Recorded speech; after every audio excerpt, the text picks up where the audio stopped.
discípulos. El Señor llamó a 12 y esos 12 varones no eran perfectos. Eran hombres débiles y frágiles también. Cometieron sus errores y no por eso el Señor los condenó. Al contrario, Él siguió poniendo su confianza en ellos y depositando en ellos la misión de continuar anunciando el Evangelio. Un Tomás incrédulo, un Pedro que lo negó, un par de hermanos que pidieron los primeros puestos, en fin,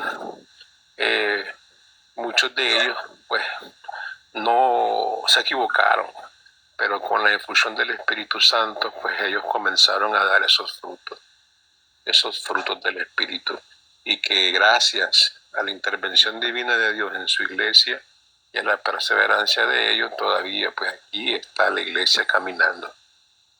No tengamos miedo, hermanos, sigamos adelante, tengamos fe, esperemos en el Señor. Hay cosas que de repente no comprendemos que pasan en la iglesia, pero así como María, que a veces nuestra fe debe ser probada. La fe de María es inigualable. Ella, sin entender, acepta la voluntad de Dios. ¿Cómo será esto?, dijo ella. Si no conozco varón alguno, el poder de lo alto descenderá sobre ti, le dijo el ángel.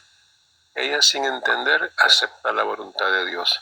Y a eso me recuerda, ¿verdad?, que uno a veces tiene que ser como un niño, confiar en Dios, aunque a veces no entendamos con la razón. Hay cosas en la iglesia que a veces suceden que no las entendemos y que nos queda solo depositarlas en las manos del Señor y en su misericordia y en su infinita sabiduría, que Él sabe lo mejor.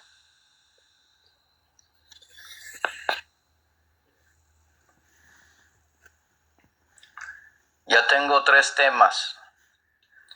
Uno es ¿por qué 73 libros y no 66? La verdad sobre el canon bíblico. El otro es el purgatorio y el otro tema es sobre la falsa doctrina. ¿Cuál leemos primero?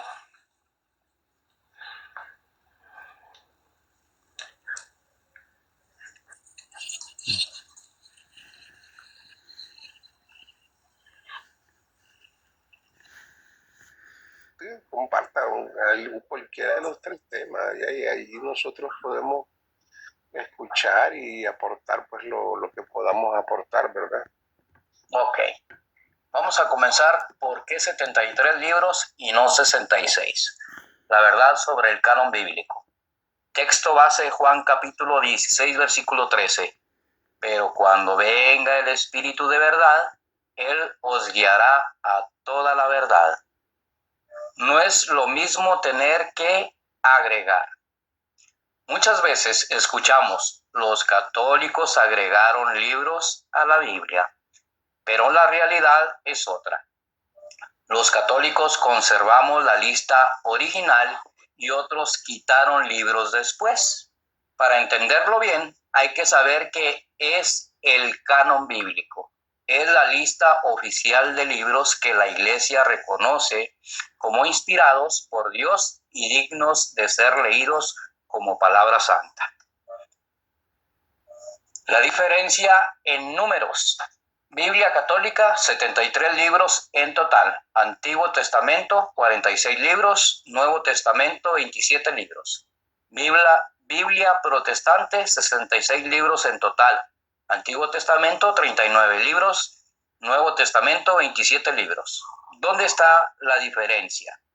En el Antiguo Testamento faltan 7 libros completos y también faltan partes de otros 2 libros. ¿Cuáles son los libros que faltan? Los católicos los llaman libros deuterocanónicos, que significa del segundo canon. ¿Por qué su aceptación fue un poco más tardía, pero definitiva? Los protestantes los llaman apócrifos. ¿Qué significa? Que significa oculto o no inspirados.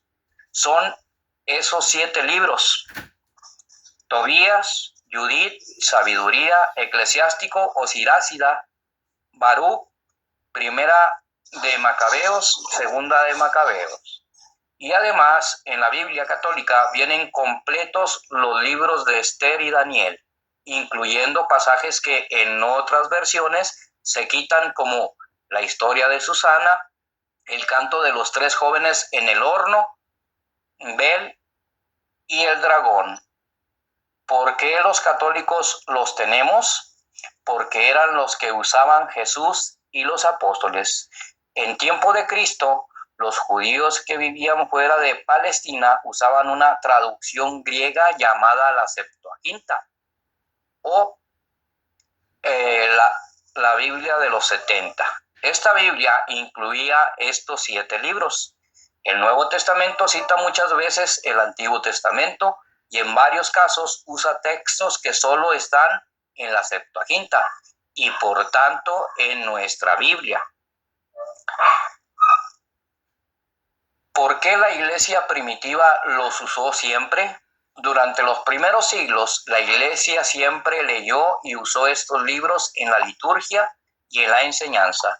La lista oficial se fijó en el año 382 después de Cristo por el Papa Dámaso I y luego se confirmó en el concilio como el de Hipona en el año 393 y en Cartago en el año 397 y finalmente en el concilio de Trento de 1546. Prueba histórica: los manuscritos del Mar Muerto en 1947 se descubrieron pergaminos antiguos escritos antes de Cristo. Ahí se encontraron fragmentos de 6 de estos 7 libros escritos en hebreo. Esto demuestra que no son libros inventados por los católicos, sino que existían desde tiempos muy antiguos y eran usados por el pueblo de Dios. ¿Por qué otros los quitaron? En el siglo XVI, durante la Reforma Protestante, Martín Lutero y otros líderes decidieron basarse solo en los libros que existían en hebreo en ese momento. El canon judío de Jamnia, año 90 después de Cristo, y por eso eliminaron estos 7 libros. Ellos argumentaban que no estaban en el hebreo, pero hoy sabemos que sí existían en hebreo, como lo demostraron los pergaminos del Mar Muerto. ¿Son importantes estos libros? Sí, mucho. En ellos encontramos enseñanzas muy valiosas: la oración por los difuntos y el purgatorio. Segunda de Macabeos, capítulo 12, versículo del 44 al 46. La intercesión de los santos y ángeles.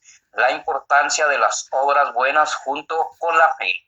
Historias de gran fe como la de Judith o Tobías no contradicen a los otros libros, sino que los complementan y explican mejor. En conclusión, la iglesia custodia la verdad. Hermanos, la Biblia no cayó del cielo en un libro cerrado. Fue la iglesia, guiada por el Espíritu Santo, la que decidió qué libros eran inspirados y cuáles no. Nosotros tenemos 73 libros porque somos fieles a la tradición apostólica y a lo que la iglesia ha enseñado desde el principio. No agreguemos nada, simplemente no quitemos lo que siempre ha estado allí. Que nunca nos confundan. Nuestra Biblia es la completa, la verdadera, la que usaron los santos, los papas y los mártires durante 2000 años. Oración final. Señor Jesús, tú confiaste a tu iglesia la custodia de tu palabra. Gracias porque nos has dado la Biblia completa, con todos los libros que nos ayudan a conocerte mejor y a vivir según tu voluntad. Danos inteligencia para entenderla y gracia para practicarla. Amén.